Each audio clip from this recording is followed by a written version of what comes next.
ദൈവത്തിന് നന്ദി പറയാം. ലൂക്കായുടെ സുവിശേഷം 10-ാം അധ്യായം 17 മുതലുള്ള തിരുവചനങ്ങൾ. 72 പേരും സന്തോഷത്തോടെ തിരിച്ചു വന്ന് പറഞ്ഞു, കർത്താവേ, നിന്റെ നാമത്തിൽ പിശാചുകൾ പോലും ഞങ്ങൾക്ക് കീഴ്പ്പെടുന്നു. അവൻ പറഞ്ഞു, സാത്താൻ സ്വർഗത്തിൽ നിന്ന് ഇടിമിന്നൽ പോലെ നിബന്ധിക്കുന്നത് ഞാൻ കണ്ടു. ഇതാ പാമ്പുകളുടെയും തേളുകളുടെയും ശത്രുവിന്റെ സകല ശക്തികളുടെയും മീതെ ചവിട്ടി നടക്കാൻ നിങ്ങൾക്ക് ഞാൻ അധികാരം തന്നിരിക്കുന്നു. ഒന്നും നിങ്ങളെ ഉപദ്രവിക്കുകയില്ല. പിശാചുക്കൾ നിങ്ങൾക്ക് കീഴടങ്ങുന്നു എന്നതിൽ നിങ്ങൾ സന്തോഷിക്കേണ്ട, മറിച്ച് നിങ്ങളുടെ പേരുകൾ സ്വർഗത്തിൽ എഴുതപ്പെട്ടിരിക്കുന്നു എന്നതിൽ സന്തോഷിക്കുവിൻ. ഹല്ലേലൂയ. ഇവിടെ ഇന്ന് അച്ഛൻ പ്രത്യേകം പറയാനായിട്ട് ആഗ്രഹിക്കുന്ന ഒരു വിഷയമാണ്, അതായത് പൈശാചിക സ്വാധീനവും അതിന്റെ വിടുതലിനെ കുറിച്ചാണ്. പൈശാചിക ശക്തിയുടെ പ്രവർത്തനങ്ങളും അതെങ്ങനെയാണ് വിട്ടുപോകുന്നത്, ഒരു വ്യക്തിയുടെ ഉള്ളിൽ പ്രവേശിക്കുന്നത് കൊണ്ട് ഇറങ്ങിപ്പോകുന്നതും. നമ്മളിന്ന് അതിനെക്കുറിച്ച് കൂടുതലായിട്ട് പൈശാചിക ശക്തികളെ കുറിച്ച് ധ്യാനിക്കുമ്പോൾ, അല്ലെങ്കിൽ അതിനെക്കുറിച്ച് മനസ്സിലാക്കുമ്പോൾ, ഇതിന്റെ പ്രവർത്തനങ്ങൾ അറിയുമ്പോഴാണ് എത്രമാത്രം വിശുദ്ധിയോടുകൂടി നമ്മൾ ജീവിക്കണമെന്ന് നമ്മൾ ഓർമ്മിപ്പിക്കുന്നത്. ഒന്ന്, പിശാചിന്റെ പദ്ധതികളുണ്ട്, ദൈവത്തിന്റെ പദ്ധതികളുണ്ട്. പിശാചിന്റെ പദ്ധതി എന്ന് പറഞ്ഞാൽ ദൈവത്തിന്റെ പദ്ധതികളെ തകിടം മറിക്കുക, ദൈവത്തിന്റെ പദ്ധതികളെ ഇല്ലാതാക്കുക, ദൈവത്തിന്റെ പദ്ധതികൾ മാറ്റുക. അതുകൊണ്ടാണ് പിശാച് എപ്പോഴും ദൈവത്തിന്റെ പദ്ധതികളെ തകിടം മറിക്കും. ഇനി എന്താണ് ദൈവത്തിന്റെ പദ്ധതി? ദൈവത്തിന്റെ പദ്ധതി എന്ന് പറയുന്നത് എല്ലാവരും രക്ഷ പ്രാപിക്കുക. ഹല്ലേലൂയ. ഹല്ലേലൂയ. രക്ഷ പ്രാപിക്കുക, നിത്യജീവൻ പ്രാപിക്കുക, ഒരു ആത്മാവ് സ്വർഗത്തിൽ പോവുക, രക്ഷ പ്രാപിക്കുക എന്നത് ദൈവീക പദ്ധതിയാണ്. അതുകൊണ്ട് നമ്മൾ എപ്പോഴും കേട്ടിട്ടുള്ള വചനം യോഹന്നാന്റെ സുവിശേഷം 3:16, അവനിൽ വിശ്വസിക്കുന്ന ഒരുവനും നശിച്ചു പോകാതെ, ആരും നശിച്ചു പോകാതെ നിത്യജീവൻ പ്രാപിക്കാൻ വേണ്ടിയാണ് ദൈവം തന്റെ ഏകജാതനെ നൽകാൻ സന്മനസ് കാണിച്ചത്. അപ്പൊ എല്ലാവരും നിത്യജീവൻ പ്രാപിക്കണം, ഇത് ദൈവത്തിന്റെ പദ്ധതിയാണ്. അതിനെക്കുറിച്ച് വീണ്ടും തെസ്സലോനിക്കക്കാർക്ക് എഴുതിയ ലേഖനം 2-ാമത്തെ അധ്യായം 4-ാമത്തെ തിരുവചനം. തെസ്സലോനിക്കക്കാർക്ക് എഴുതിയ ലേഖനത്തിലൊക്കെ ഇങ്ങനെ പൗലോസ്ലീഹ തന്നെ വ്യക്തമായിട്ട് പറയുന്നു. പൗലോസ്ലീഹ തെസ്സലോനിക്കക്കാർക്ക് എഴുതിയ ലേഖനത്തിലൊക്കെ ദൈവത്തിന്റെ പദ്ധതികൾ 1 തെസ്സലോനിക്കർ 2:4 പറയുന്നുണ്ട്. സുവിശേഷം പരമേൽപ്പിക്കാൻ യോഗ്യരെന്ന് ദൈവം അംഗീകരിച്ചതനുസരിച്ചാണ് ഞങ്ങൾ പ്രസംഗിക്കുന്നത്. ഇത് മനുഷ്യരെ പ്രീതിപ്പെടുത്താനല്ല, ഞങ്ങളുടെ ഹൃദയങ്ങൾ പരിശോധിക്കുന്ന ദൈവത്തെ പ്രീതിപ്പെടുത്താനാണ്. നിങ്ങൾക്കറിയാവുന്നതുപോലെ ഞങ്ങളുടെ പ്രസംഗങ്ങളിൽ ഒരിക്കലും മുഖസ്തുതിയുടെ വാക്കുകൾ ഉപയോഗിച്ചിട്ടില്ല. പൗലോസ്ലീഹ പറയാണ്, ഞങ്ങളെ വിളിച്ചിരിക്കുന്നത് തന്നെ ഈ സുവിശേഷം പ്രഘോഷിക്കാൻ വേണ്ടിയാണ്. നീ എന്തിനാണ് സുവിശേഷം പ്രസംഗിക്കുന്നത്? എല്ലാവരും രക്ഷ പ്രാപിക്കാൻ വേണ്ടിയാണ്. ഹല്ലേലൂയ. ഹല്ലേലൂയ. അപ്പോൾ ദൈവത്തിന്റെ പദ്ധതി എന്ന് പറയുന്നത് ആത്മാക്കൾ രക്ഷ പ്രാപിക്കുക. ഈ ഭൂമിയിലുള്ള ഓരോ ആത്മാവും രക്ഷ പ്രാപിക്കണം എന്നുള്ളത് ദൈവത്തിന്റെ പദ്ധതിയാണ്. ഈ പദ്ധതിയെ തകിടം മറിക്കുന്ന ആളാണ് പിശാച്. ഹല്ലേലൂയ. അപ്പോൾ എന്താണ് പിശാചിന്റെ പദ്ധതി? എന്താണ് പിശാചിന്റെ പദ്ധതി എന്ന് പറഞ്ഞത്? മനുഷ്യന്റെ രക്ഷ ദൈവം ആഗ്രഹിക്കുന്നുണ്ടെങ്കിൽ മനുഷ്യൻ രക്ഷ പ്രാപിക്കാൻ പാടില്ല. അവൻ നിത്യജീവൻ പ്രാപിക്കാൻ പാടില്ല എന്ന പദ്ധതിയാണ് പിശാച് ഒരുക്കുന്നത്. ഹല്ലേലൂയ. അതുകൊണ്ടാണ് എപ്പോഴും പിശാചിനെ കുറിച്ച് പറയുന്ന വചനങ്ങളിൽ, ഏതാനും വചനങ്ങളിൽ ഒന്നാണ് യോഹന്നാൻ 10:10. അവൻ മോഷ്ടിക്കാനും കൊല്ലാനും നശിപ്പിക്കാനും വരുന്നതാണ്. ഒരാത്മാവിനെ മോഷ്ടിക്കാനും ഒരാത്മാവിനെ നശിപ്പിക്കാനും, അതായത് നിത്യജീവൻ പ്രാപിക്കാനായിട്ട് പാടില്ല. അതുകൊണ്ട് ഈ ആത്മാവിനെ നശിപ്പിക്കാനായിട്ടുള്ള പദ്ധതിയാണ് പിശാചിന്റെ പദ്ധതി. ഹല്ലേലൂയ. അതുകൊണ്ടാണ് വീണ്ടും യോഹന്നാന്റെ സുവിശേഷം 8:44 പറയുന്നത്, അവൻ ആദ്യം മുതലേ കൊലപാതകയാണ്, ആദ്യം മുതലേ നുണയന്റെ പിതാവുമാണ്. അപ്പോൾ അതുകൊണ്ട് മനുഷ്യനെ വഴിതെറ്റിക്കുക എന്നുള്ളത് പൈശാചിക ശക്തിയുടെ ഒരു പ്രത്യേകതയാണ്. ഹല്ലേലൂയ. അപ്പോസ്തല പ്രവർത്തനത്തിന്റെ പുസ്തകം 13-ാമത്തെ അധ്യായം 10-ാമത്തെ തിരുവചനത്തിൽ, അപ്പോസ്തല പ്രവർത്തനത്തിന്റെ പുസ്തകം 13-ാമത്തെ അധ്യായം 10-ാമത്തെ തിരുവചനം. അപ്പോസ്തല പ്രവർത്തനങ്ങളുടെ പുസ്തകം 13-ാമത്തെ അധ്യായം 10-ാമത്തെ തിരുവചനം. അതായത് പാഫോസിലെ ഒരു മാന്ത്രികനെ കുറിച്ചാണ്. അതായത് പൗലോസ് ഇങ്ങനെ വചനമൊക്കെ പ്രസംഗിച്ചുകൊണ്ടിരിക്കുന്ന സമയത്ത് ഈ ഉപസ്ഥാനപതിയും ബുദ്ധിമാനുമായ സോർജിയൂസ് പൗലോസിന്റെ ഒരു സദസ്സിനുമായിരുന്നവൻ. അപ്പോൾ ബർന്നബാസിനെയും സാവൂളിനെയും വിളിപ്പിച്ചു. അപ്പോൾ ഇവരിങ്ങനെ വചനം കേട്ടുകൊണ്ടിരിക്കുന്ന സമയത്ത് മാന്ത്രികനായ ഏലീമാസ്, മാന്ത്രികൻ എന്നാണ് പേരിന്റെ അർത്ഥം, വിശ്വാസത്തിൽ നിന്ന് ഉപസ്ഥാനപതിയെ വ്യതിചലിപ്പിക്കാൻ പരിശ്രമിച്ചുകൊണ്ട് അവരെ തടഞ്ഞു. പൗലോസ് എന്ന് പേര് കൂടിയ സാവൂളാകട്ടെ പരിശുദ്ധാത്മാവിനെ നിറഞ്ഞ് അവന്റെ നേരെ സൂക്ഷിച്ചു നോക്കി. അവൻ പറഞ്ഞു, സാത്താന്റെ സന്താനമേ, സകല നീതിക്കും എതിരായവനെ, ദുഷ്ടതയും വഞ്ചനയും നിറഞ്ഞവനെ, ദൈവത്തിന്റെ നേർവഴികൾ ദുഷിപ്പിക്കുന്നതിൽ നിന്ന് നീ വിരമിക്കുകയില്ലേ? ഹല്ലേലൂയ. അപ്പോൾ ദൈവത്തിന്റെ പദ്ധതികളെ മുഴുവൻ മാറ്റിക്കളയുന്നത് പിശാചാണ്. സകല തിന്മയ്ക്കും സകല അശുദ്ധിക്കും കാരണമായവനെ, ദൈവത്തിന്റെ മാർഗത്തെ പിന്തിരിപ്പിക്കുന്നതിൽ നിന്ന് നീ മാറുകയില്ല. അങ്ങനെ അത് വഴിതെറ്റിക്കുക. പിശാചിന്റെ ഒരു പ്രത്യേകതയാണ് ഈ വഴിതെറ്റിക്കുക. വീണ്ടും അപ്പസ്തോല പ്രവർത്തനത്തിന്റെ പുസ്തകം 16-ാമത്തെ അധ്യായം. അപ്പസ്തോല പ്രവർത്തനത്തിന്റെ പുസ്തകം 16-ാമത്തെ അധ്യായം. അപ്പസ്തോല പ്രവർത്തനത്തിന്റെ പുസ്തകത്തിന്റെ 16-ാമത്തെ അധ്യായം. പൗലോസിന്റെ കാരാഗ്രഹത്തിൽ ഭാവി ഫലം അതായത് പ്രാർത്ഥനാ കേന്ദ്രത്തിലേക്ക് പോകുമ്പോൾ ഭാവി ഫലം പ്രവചിക്കുന്ന ആത്മാവ് ബാധിച്ച ഒരു പെൺകുട്ടിയെ കണ്ടു. അപ്പോൾ അവള് ഈ അപ്പസ്തോലന്മാരെ ഇങ്ങനെ വചനം പ്രസംഗിക്കുന്നതിന് അസഹ്യപ്പെടുത്തുകയാണ്. ഹല്ലേലൂയ. വലതുകരം എടുത്ത് പറഞ്ഞു ഹല്ലേലൂയ. തീഷ്ണതയോടെ പറഞ്ഞു ഹല്ലേലൂയ. ഒരു വിടുതൽ കിട്ടാനായിട്ട് ആഗ്രഹിച്ചു ഹല്ലേലൂയ. കരങ്ങൾ രണ്ടും ഉയർത്തി പറഞ്ഞു ഹല്ലേലൂയ. ശക്തിയോടെ പറഞ്ഞു ഹല്ലേലൂയ, ഹല്ലേലൂയ, ഹല്ലേലൂയ. കരങ്ങളടിച്ച് ദൈവത്തിന് നന്ദി പറഞ്ഞു. നന്നായിട്ട് കരങ്ങളടിച്ച് ശക്തിയോടെ കരങ്ങളടിച്ച് അഭിഷേകത്തോടെ വിടുതൽ വേണ്ടി ആഗ്രഹിച്ച് ദൈവത്തിന്റെ ശക്തി നിറയുന്നതിന് വേണ്ടി ആഗ്രഹിച്ചു ഹല്ലേലൂയ. വീണ്ടും തെസ്സലോനിക്കാർക്ക് എഴുതിയ 1-ാമത്തെ ലേഖനം 1 തെസ്സലോനി 2:18. അതിനാൽ നിങ്ങളെ സന്ദർശിക്കാൻ ഞങ്ങൾ പൗലോസായ ഞാൻ പല പ്രാവശ്യം ആഗ്രഹിച്ചു, എന്നാൽ സാത്താൻ ഞങ്ങളെ തടസ്സപ്പെടുത്തി. അപ്പൊ പിശാചിന്റെ പ്രത്യേകത എന്താണ്? എപ്പോഴും വഴിതെറ്റിക്കുക, തടസ്സങ്ങൾ ഉണ്ടാക്കുക, അസ്വസ്ഥത ഉണ്ടാക്കുക എന്ന് പറഞ്ഞാൽ ആരുടെ പദ്ധതിയാണ്? ദൈവം ആഗ്രഹിച്ചിട്ട് ഒരു ആത്മാവിനെ രക്ഷ പ്രാപിക്കുക. നിങ്ങൾ ഏതെങ്കിലും ഒരു നന്മ ചെയ്യാനായിട്ട് അനുഗ്രഹം പ്രാപിക്കുന്ന ഏതെങ്കിലും വഴികൾ ഒരുക്കപ്പെട്ടിട്ടുണ്ടെങ്കിൽ ആ വഴിക്ക് എപ്പോഴും തടസ്സം ഉണ്ടാകും. ഹല്ലേലൂയ. നിങ്ങൾ ധ്യാനം കൂടാൻ ആഗ്രഹിച്ചു കഴിഞ്ഞാൽ ആര് തടസ്സം ഉണ്ടാക്കും?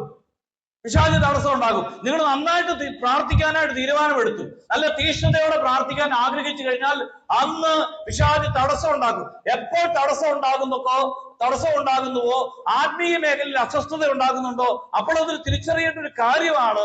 ഇവിടെ തടസ്സങ്ങൾ ഉണ്ടാക്കുന്നത് ആരാണ്? പിശാചാണ്. ഹല്ലേലൂയ. ചെന്ന് പറഞ്ഞ ഹല്ലേലൂയ. അപ്പൊ വഴിതെറ്റിക്കുന്ന പിശാചിന് ദൈവത്തിന്റെ പദ്ധതികൾ മുഴുവൻ നടപ്പാക്കാൻ പാടില്ല.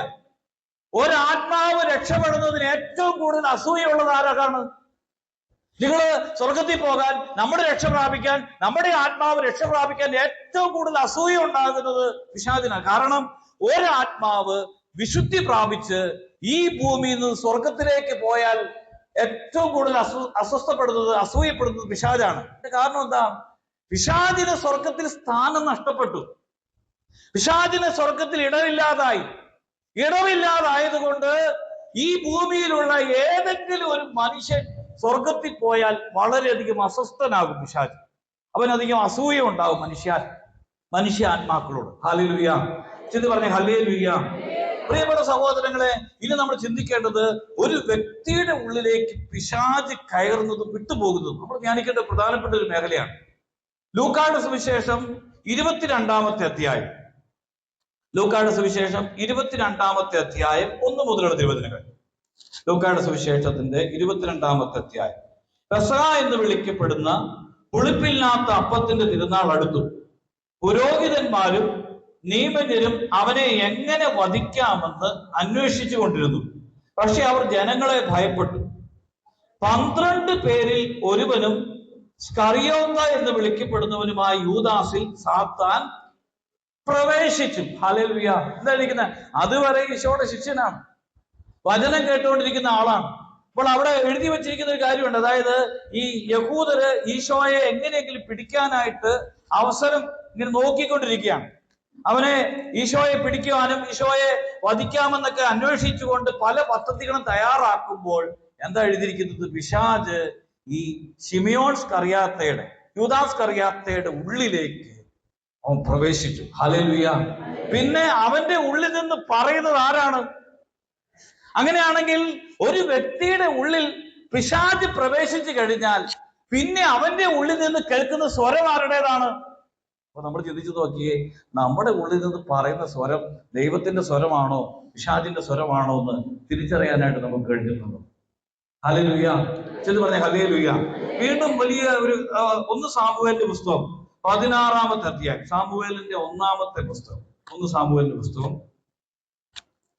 സാമുവേലിന്റെ 1-ാമത്തെ പുസ്തകം 16-ാമത്തെ അധ്യായം. സാമുവേലിന്റെ 1-ാമത്തെ പുസ്തകം 14-ാമത്തെ തിരുവചനം, 16-14. കർത്താവിന്റെ ആത്മാവ് സാവൂളിനെ വിട്ടുപോയി. എങ്ങനെയാ കർത്താവിന്റെ ആത്മാവ് സാവൂളിനെ വിട്ടുപോയത്?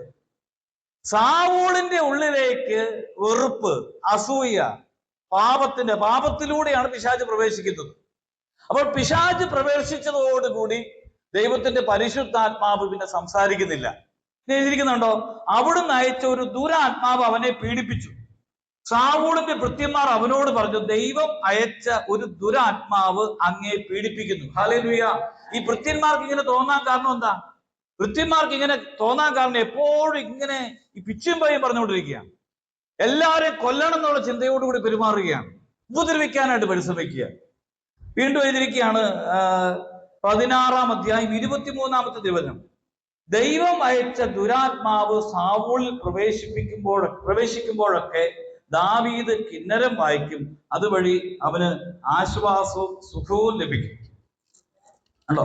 അങ്ങനെ വീണ്ടും പിന്നെ എഴുതിയിരിക്കുന്നത് ഇങ്ങനെ ഈ അസൂയയെ കുറിച്ച് 18-ാമത്തെ അധ്യായത്തിൽ ദാവീദ് ഗോലിയാത്തിനെ സംഹരിച്ചതിന് ശേഷം അവർ മടങ്ങി വരുമ്പോൾ ഇസ്രായേലിലെ എല്ലാ നഗരങ്ങളിലും സ്ത്രീകളും തപ്പും മറ്റു വാദ്യങ്ങളുമായി ആടിപ്പാടി സന്തോഷത്തോടെ സാവൂളിനെ എതിരേറ്റു.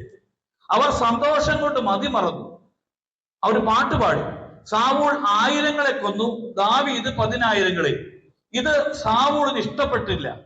കോപാകുലനായി അവൻ പറഞ്ഞു, ദാവീദിന് 10,000 കൊടുത്തു, എനിക്കോ 1000. ഇനി രാജ്യത്വമല്ലാതെ എന്താണ് അവന് കിട്ടാനുള്ളത്? അന്നു മുതൽ സാവൂൾ ദാവീദിനെ സംശയദൃഷ്ടിയോടെ വീക്ഷിക്കാൻ തുടങ്ങി. പിറ്റേ ദിവസം ദൈവം അയച്ച ഒരു ദുരാത്മാവ് സാവൂളിൽ പ്രവേശിച്ചു. അപ്പൊ ഈ പിശാച് പ്രവേശിക്കാൻ കാരണം എന്താണ്? ഈ പിശാച് പ്രവേശിക്കാൻ കാരണം പെട്ടെന്ന് കടന്നു വന്ന ഒരു അസൂയയാണ്. നമ്മുടെ ഉള്ളിലേക്ക് അസൂയ, വെറുപ്പ്, നിരാശ, പ്രതികാര ചിന്ത തോന്നുന്ന സമയത്ത് ഉള്ളിലേക്ക് പ്രവേശിക്കുകയാണ് പിശാച്. അപ്പോൾ അങ്ങനെയാണെങ്കിൽ ഒരു വ്യക്തിയുടെ ഉള്ളിലേക്ക് പിശാച് പ്രവേശിക്കുന്നത് എങ്ങനെയാണ്? പാപം വഴിയായിട്ട്. ഹല്ലേലൂയ. ചെന്ന് പറഞ്ഞേ ഹല്ലേലൂയ. ഒരു വ്യക്തിയുടെ ഉള്ളിലേക്ക് പിശാച് പ്രവേശിക്കുന്നത് പാപം വഴിയായിട്ട്. അങ്ങനെയാണെങ്കിൽ പിശാച് ഇറങ്ങി പോകുന്നത് എങ്ങനെയായിരിക്കും? പാപം വെറുത്തുപേക്ഷിച്ച് കുമ്പസാരിച്ചു കഴിയുമ്പോൾ എന്ത് ചെയ്യും? കുമ്പസാരത്തിലൂടെ അതിനുശേഷമുള്ള വിടുതൽ ശുശ്രൂഷയിലൂടെ ആ വ്യക്തിയുടെ ഉള്ളിൽ നിന്ന് പിശാച് ഇറങ്ങിപ്പോകും. ഹല്ലേലൂയ. നമുക്ക് ചിന്തിച്ചു നോക്കിക്കേ, ഒരു വ്യക്തിയുടെ ഉള്ളിൽ പാപം ഇരിക്കുന്നിടത്തോളം കാലം ആർക്ക് അധികാരമുണ്ട്? നമ്മുടെ ഉള്ളിൽ പാപം ഇരിക്കുന്നിടത്തോളം കാലം, ഏതെങ്കിലും പാപം നമ്മുടെ ഉള്ളിൽ ഇരിക്കുന്നിടത്തോളം കാലം ആർക്ക് അവകാശമുണ്ട്? അതുകൊണ്ടാണ് ഈ കുമ്പസാരത്തിന്റെ വില, കുമ്പസാരത്തിന്റെ പരിശുദ്ധി നമ്മൾ തിരിച്ചറിയണം. ഉള്ളിൽ പാപം ഇരിക്കുന്നിടത്തോളം കാലം പിശാചിന് നമ്മുടെ മേൽ അധികാരമുണ്ട്. ഹല്ലേലൂയ. എന്ന് പറഞ്ഞേ ഹല്ലേലൂയ. ഉണർവോടെ പറഞ്ഞേ ഹല്ലേലൂയ, ഹല്ലേലൂയ. അതാണ് ഈ കായേന്റെ ഉള്ളിലേക്ക് പിശാച് പ്രവേശിക്കുന്നത് എങ്ങനെയാണ്? ചിന്തിച്ചു നോക്കിക്കേ. ഈ ആബേലിനോട് വെറുപ്പ് തോന്നി. അവന്റെ കാഴ്ചകൾ ദൈവം സ്വീകരിച്ചു, കായേന്റെ കാഴ്ചകൾ സ്വീകരിച്ചില്ല. ഉടനെ തന്നെ ദൈവം പറയുന്ന എന്താണ്? ഉചിതമായത് പ്രവർത്തിച്ചാൽ നീയും സ്വീകാര്യനാവുകയില്ലേ? നല്ലത് ചെയ്യുന്നില്ലെങ്കിൽ എവിടെയുണ്ട്? നല്ലത് ചെയ്യുന്നെങ്കിൽ വാതിൽക്കൽ തന്നെ ഇരിപ്പുണ്ട്. വാതിൽക്കൽ എന്ന് പറഞ്ഞാൽ ഏറ്റവും അടുത്ത് തന്നെ, നിന്റെ വീടിന്റെ അടുത്ത് തന്നെ ഉണ്ട്. നല്ലത് ചെയ്യുന്നില്ല എങ്കിൽ, നന്മ തോന്നിയില്ലെങ്കിൽ, ഈ കായേനോട് നന്മ തോന്നിയില്ലെങ്കിലോ, കായേൻ ആബേലിനോട് നന്മ തോന്നിയില്ലെങ്കിലോ, ഉടനെ പ്രവേശിക്കുന്നത് പിശാചാണ്. നമ്മുടെ വീട്ടിലുള്ള ജീവിത പങ്കാളിയോടോ മക്കളോടോ ബന്ധുക്കളോടോ നന്മ തോന്നിയില്ല എങ്കിൽ, നന്മയ്ക്ക് നേരെ വിപരീതം എന്താണ്? തിന്മ തോന്നിയാൽ ഉള്ളി പ്രവേശിക്കുന്ന എന്താണ്? പിശാച്. ജീവിത പങ്കാളിയോട് തിന്മ തോന്നി, മക്കളോട് തിന്മ തോന്നി, മറ്റുള്ളവർ അയൽവക്കത്തുള്ളവരോട് തിന്മ തോന്നി, ഇങ്ങനെയുള്ള തിന്മ തോന്നിപ്പിക്കത്തക്ക വിധം അവസരം ഉണ്ടാക്കും ആര്? പിശാച്. ഹല്ലേലൂയ. ചെന്ന് പറഞ്ഞ ഹല്ലേലൂയ. ഒരു പാപം ചെയ്യിക്കാനായിട്ട് പിശാച് പ്രേരണ നൽകും. ദാവീദ് രാജാവിന്റെ ഉള്ളിലേക്ക് പിശാച് കയറുന്നത് എങ്ങനെയാണ്? പെട്ടെന്ന് ഒരു ആസക്തി. ബേത്ശബ കുളിക്കുന്നത് കണ്ടപ്പോൾ ആസക്തി ഉണ്ടായി. പിന്നീട് അതിലൂടെ അവന്റെ ഉള്ളിലേക്ക് പിശാച് കയറി. പിന്നെ ഉള്ളിൽ നിന്ന് പറയുന്ന എന്താ? നീ അവളെ സ്വന്തമാക്ക്, അവളെ പ്രാപിക്ക്. ഈ ഉള്ളിൽ നിന്ന് കേൾക്കുന്ന സ്വരം ആരുടേതാണ്? പിശാചിൻ്റെതാണ്. പലപ്പോഴും നമ്മൾ തിരിച്ചറിയാത്തൊരു കാര്യം, ഒരു പാപത്തിലൂടെ നമ്മുടെ ഉള്ളിൽ പിശാച് പ്രവേശിക്കുമ്പോൾ നമ്മുടെ ഉള്ളിൽ നിന്ന് പറയുന്നത് പിശാചിന്റെ സ്വരമാണ് എന്ന് നമുക്ക് തിരിച്ചറിയാൻ പറ്റില്ല. അതുകൊണ്ട് എന്ത് ചെയ്യും? നമ്മൾ ന്യായീകരിക്കും. ഞാൻ വഴക്കുണ്ടാക്കിയത് എന്നോട് ഇങ്ങനെ പെരുമാറിയത് കൊണ്ടല്ലേ, എനിക്ക് ദേഷ്യം വന്നത് ഇങ്ങനെ പെരുമാറിയത് കൊണ്ടല്ലേ, അവരിങ്ങനെ ചെയ്തുകൊണ്ടല്ലേ, എനിക്ക് പാപസാഹചര്യം ഉണ്ടായത് കൊണ്ടല്ലേ, ഈ മൊബൈൽ ഫോണിൽ ഇങ്ങനെ കണ്ടത് കൊണ്ടല്ലേ. ഇങ്ങനെ ഒരു സാഹചര്യം പിശാച് ഉണ്ടാക്കുമ്പോൾ അതിലൂടെ പിശാച് പ്രവേശിക്കും. ഹല്ലേലൂയ. പ്രിയപ്പെട്ട സഹോദരങ്ങളെ, പിശാച് പിന്നീട് വസിക്കുന്നത് എങ്ങനെയാണ്? ഈ പാപത്തെ ന്യായീകരിച്ച് കഴിയുമ്പോൾ പിശാച് നമ്മുടെ ഉള്ളിൽ വസിക്കാൻ തുടങ്ങും. ഹല്ലേലൂയ. പാപത്തിലൂടെ പിശാച് നമ്മുടെ ഉള്ളിലേക്ക് പ്രവേശിക്കും. പാപത്തെ ന്യായീകരിച്ച് കഴിയുമ്പോൾ പിശാച് നമ്മുടെ ഉള്ളിൽ സ്ഥിരമായിട്ട് വസിക്കും. ഹല്ലേലൂയ. പറഞ്ഞേ ഹല്ലേലൂയ. ഒരു വ്യക്തിയുടെ ഉള്ളിൽ സ്ഥിരമായിട്ട് പിശാച് വസിക്കുന്നത് പാപത്തെ ന്യായീകരിക്കുമ്പോഴാണ്. ഒരിക്കൽ മദ്യപിച്ചു കഴിയുമ്പോൾ പിശാച് കയറി. പിന്നീട് മദ്യപിക്കുന്നത് തെറ്റൊന്നുമല്ല, എല്ലാ ദിവസവും മദ്യപിക്കണം, അല്പമൊക്കെ കുടിക്കണം എന്ന ഒരു മനോഭാവം അവന്റെ ഉള്ളിൽ രൂപപ്പെട്ട് കഴിയുമ്പോൾ പിന്നെ പിശാച് അവന്റെ ഉള്ളിൽ വസിക്കുകയാണ്. ഹല്ലേലൂയ. ചെന്ന് പറഞ്ഞേ ഹല്ലേലൂയ. വലതുകരം ഉയർത്തി പറഞ്ഞേ ഹല്ലേലൂയ, ഹല്ലേലൂയ. ഇവിടെ ഒരു ജോസഫിന്റെ സഹോദരന്മാര്, ജോസഫിന് ഒരു സ്വപ്നമുണ്ടായി. ജോസഫ് കണ്ടു, ജോസഫിന്റെ അടുക്കൽ വന്ന് സഹോദരന്മാരെല്ലാം താണു വണങ്ങുന്നു. ജോസഫിന്റെ കറ്റ അതുപോലെ തന്നെ പല ഈ അടയാളങ്ങളായിട്ട് ജോസഫിന്റെ കറ്റയുടെ മുമ്പിൽ എല്ലാം മറ്റേതിൽ വണങ്ങുന്നതിന്റെ അടയാളം കാണിച്ചു. ഇങ്ങനെ അടയാളം ഉണ്ടായി കഴിഞ്ഞപ്പോൾ സഹോദരന്മാർക്ക് എന്തുണ്ടായി? സഹോദരന്മാർക്ക് അസൂയ ഉണ്ടായി. പിന്നെ ജോസഫിനെ കാണുന്നത് എങ്ങനെയാണ്? ജോസഫിനെ കാണുന്ന അസൂയയോട് കൂടിയാണ്, കൊല്ലണമെന്നും. ആ സമയത്ത് ഈ സഹോദരന്മാരുടെ ഉള്ളിലിരിക്കുന്ന എന്താണ്? ഇന്ന് ചിന്തിച്ചു നോക്കി, നിങ്ങളുടെ അയൽവക്കത്തുള്ള ഒരാൾക്ക് ഒരു അനുഗ്രഹം കിട്ടി, ഉള്ളിൽ തോന്നുന്നത് എന്താണ്? നിങ്ങളുടെ ചുറ്റുവട്ടത്തുള്ള ഒരാൾക്കൊരു വലിയൊരു ഭൗതികമായ ഒരു അനുഗ്രഹം കിട്ടി, അവരുടെ മക്കൾ വിദേശത്തേക്ക് പോയി, ജോലി കിട്ടി, വലിയധികം നല്ല സാമ്പത്തിക അഭിവൃദ്ധി ഉണ്ടായി. നമ്മുടെ ഉള്ളിൽ പ്രവേശിക്കുന്നത് എന്ത് വിചാരമാണ് എന്ന് ആത്മശോധന ചെയ്യണം. ആ സമയത്ത് അസൂയാണെങ്കിൽ അതിലൂടെ കയറി വരുന്നത് എന്താണ്? പിശാച്. ഹല്ലേലൂയ. ചെന്ന് പറഞ്ഞ ഹല്ലേലൂയ. ചില ആൾക്കാർക്ക് പറയാണ്, അവന്റെ അപ്പുറത്ത് തൊട്ടിപ്പുറയുള്ള വീട്ടിലുള്ള ആളുടെ മകൾക്ക് വിദേശത്തുള്ള ജോലി നഷ്ടപ്പെട്ടെന്ന് അറിഞ്ഞാൽ ഇവിടെയുള്ളവർക്ക് സന്തോഷമാണോ ദുഃഖമാണോ എന്ന് ആത്മശോധന ചെയ്യണം. തൊട്ടിപ്പുറത്തുള്ള വീട്ടിലുള്ള സഹോദരന്റെ മകൾക്ക് വിദേശത്ത് ജോലി നഷ്ടപ്പെട്ടു, അവൾ തിരിച്ചു വരികയാണ്, അദ്ദേഹം കരയാണ്. ഇപ്പുറത്തുള്ള വീട്ടിലുള്ള ചേട്ടൻ എന്തായിരിക്കും? അവരുടെ കുടുംബത്തിന് എന്തായിരിക്കും? ഒരു പക്ഷേ അവർക്ക് സന്തോഷമായിരിക്കും. അതിന് പറയുന്ന പേരെന്താണ്? അസൂയ. ഹല്ലേലൂയ. എന്ന് പറഞ്ഞ ഹല്ലേലൂയ. ഇതാണ് ജോസഫിന്റെ സഹോദരന്മാർക്കുണ്ടായത്. ജോസഫിന് ഒരു നന്മയുണ്ടായപ്പോൾ ആ നന്മയിൽ സന്തോഷിക്കാനായിട്ട് സഹോദരന്മാർക്ക് കഴിഞ്ഞില്ല. ഉടനെ തന്നെ ചിന്തിക്കുന്ന എന്താ? അവനോടുള്ള വെറുപ്പായി. പിന്നീട് ചിന്തിക്കുന്ന എന്താ? അവനെ കൊന്നുകളയണം. ഇതുപോലെ ഒരു തിന്മയിലൂടെ നമ്മുടെ ഉള്ളിലേക്ക് പിശാച് പ്രവേശിക്കും. ആ തിന്മയെ ന്യായീകരിക്കുമ്പോൾ, ആ തിന്മയെ ചേർത്ത് വെക്കുമ്പോൾ പിശാച് സ്ഥിരമായിട്ട് വസിക്കും. ഹല്ലേലൂയ. എന്ന് പറഞ്ഞ ഹല്ലേലൂയ, ഹല്ലേലൂയ. പ്രിയപ്പെട്ട സഹോദരങ്ങളെ, പിശാച് ഒരു വ്യക്തിയുടെ ശരീരത്തെയാണോ ആത്മാവിനെയാണോ ഇഷ്ടപ്പെടുന്നത്? എന്തുകൊണ്ടാ പിശാചിന് ആത്മാവിനെ ഇഷ്ടപ്പെടാൻ കാരണം? ഈ ആത്മാവാണ് എങ്ങോട്ട് പോകുന്നത്? ദൈവത്തിന്റെ അടുക്കിലേക്ക് പോകുന്നത് അല്ലെ? ആത്മാവാണ്, യോഹന്നാൻ 6:63, ആത്മാവാണ് ജീവൻ നൽകുന്നത്, ശരീരം ഒന്നിനും ഉപകരിക്കുകയില്ല. ഒന്നുമില്ലാത്ത ശരീരത്തെ പിശാചിന് എന്തിനു സ്നേഹിക്കണം? പക്ഷേ പിശാച് ഒരു വ്യക്തിയുടെ ഉള്ളിൽ പ്രവേശിക്കുവാനായിട്ട് സ്വീകരിക്കുന്ന വഴിയാണ് ശരീരത്തിന്റെ ഇഷ്ടങ്ങൾ. ഹല്ലേലൂയ. ശരീരത്തിന്റെ ഇഷ്ടങ്ങളിലൂടെയാണ് പിശാച് ഒരു വ്യക്തിയുടെ ഉള്ളിൽ പ്രവേശിക്കുന്നത്. ശരീരത്തിന്റെ സുഖങ്ങളിലൂടെ, ശാരീരിക സന്തോഷങ്ങളിലൂടെ, ശരീരത്തിൻ്റെതായിട്ടുള്ള ഇഷ്ടങ്ങളിലൂടെ ഒരു വ്യക്തിയുടെ ഉള്ളിലേക്ക് പിശാച് പ്രവേശിക്കും. ഹല്ലേലൂയ. എന്ന് പറഞ്ഞ ഹല്ലേലൂയ. Hallelujah, hallelujah. അതുകൊണ്ട് പിശാചിന് ആഗ്രഹം മനുഷ്യന്റെ ഉള്ളിൽ കഴിയാനാണ്. അതുകൊണ്ട് ആരെങ്കിലും പറയാ പിശാചിനെ വിട്ടുപോകാൻ പറയുമ്പോൾ പിശാചിന് ഇഷ്ടമുണ്ടോ? മർക്കോസിന്റെ സുവിശേഷം 1-ാം അധ്യായം എടുക്കാവോ? മർക്കോസിന്റെ സുവിശേഷം 1-ാം അധ്യായം. നമ്മുടെ ഉള്ളിൽ നിന്ന് പിശാചിന് വിട്ടുപോകാനായിട്ട് ഇഷ്ടമില്ല. മർക്കോസിന്റെ സുവിശേഷം 24-21 മുതലുള്ള വചനങ്ങളിൽ കഫർനാമിലെത്തി സാബത്ത് ദിവസം അവൻ സിനഗോഗിൽ പ്രവേശിച്ച് പഠിപ്പിച്ചു. അവന്റെ പ്രബോധനത്തിൽ അവർ വിസ്മയഭരിതരായി. കാരണം നിയമജ്ഞരെ പോലെയല്ല, അധികാരമുള്ളവനെ പോലെയാണ് അവൻ പഠിപ്പിച്ചത്. അശുദ്ധാത്മാവ് ബാധിച്ച ഒരു മനുഷ്യൻ അവിടെ ഉണ്ടായിരുന്നു. എന്താ എഴുതിയിരിക്കുന്നത്? അശുദ്ധാത്മാവ്, പിശാച് ബാധിച്ച, പിശാച് ഉള്ളിൽ കയറിയ ഒരു മനുഷ്യനുണ്ടായിരുന്നു. അവൻ അലറി, നസ്രായനായ യേശുവേ, നീ എന്തിന് ഞങ്ങളുടെ കാര്യത്തിൽ ഇടപെടുന്നു?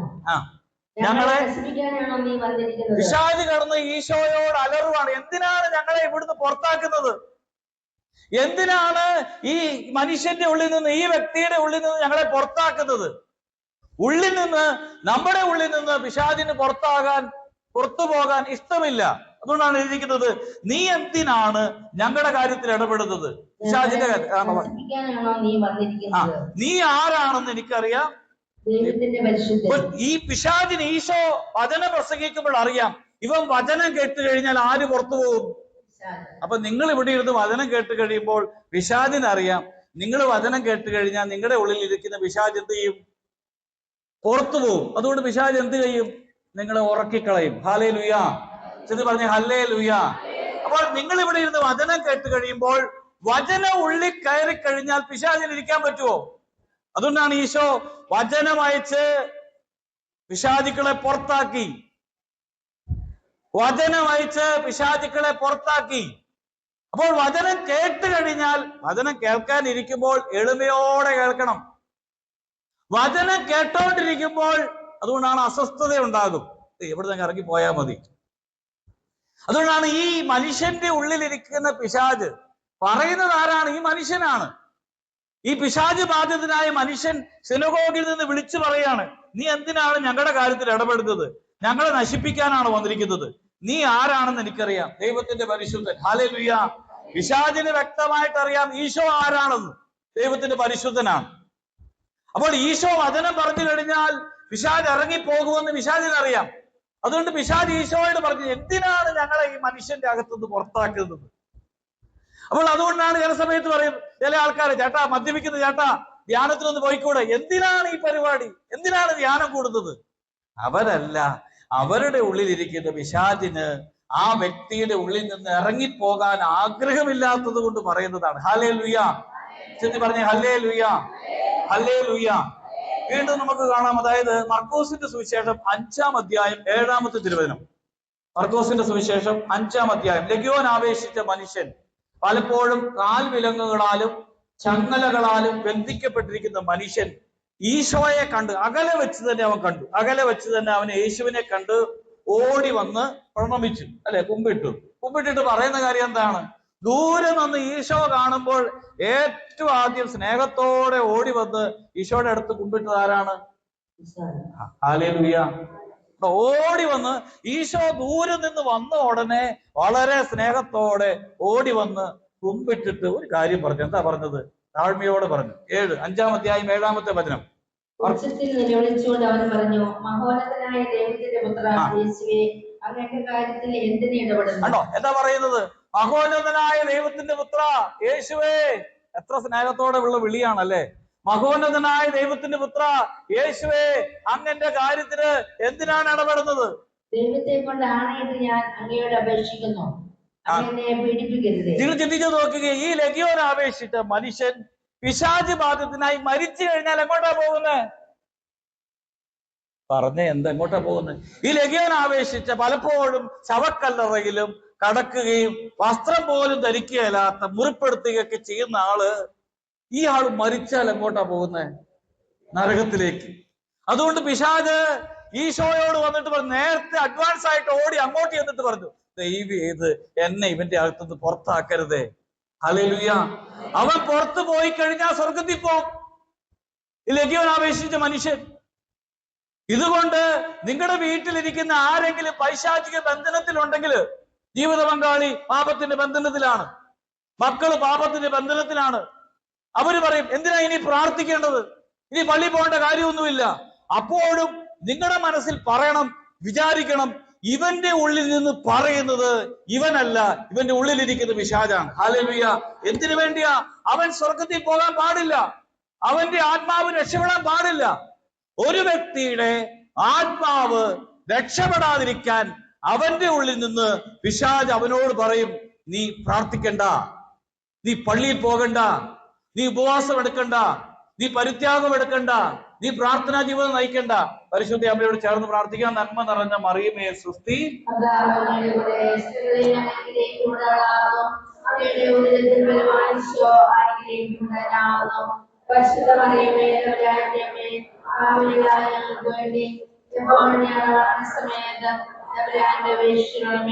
വിശുദ്ധ ഫൗസ്റ്റീനായുടെ ഡയറിയിൽ 1465 പേജ്, ഫൗസ്റ്റീനായുടെ ഡയറി 1465 പേജ്. പരിശുദ്ധ അമ്മയോട് ചേർന്ന് പ്രാർത്ഥിച്ച. നന്മ നിറഞ്ഞ മറിയമേ സ്വസ്തി,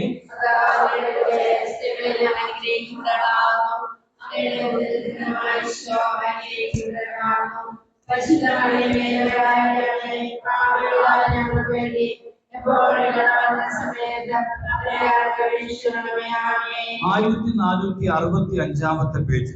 അവൻ പ്രത്യക്ഷനായി പറഞ്ഞു. അവനെന്ന് പറഞ്ഞ പിശാചാണ്. പാപികൾക്ക് വേണ്ടി പ്രാർത്ഥിക്കരുത്, നിനക്ക് വേണ്ടിയാണ് പ്രാർത്ഥിക്കണം. ഫൗസ്റ്റീനായിട്ട് പറയാണ്, നീ പാപികൾക്ക് വേണ്ടി പ്രാർത്ഥിക്കണം. നീ ആർക്ക് വേണ്ടി പ്രാർത്ഥിക്കണം?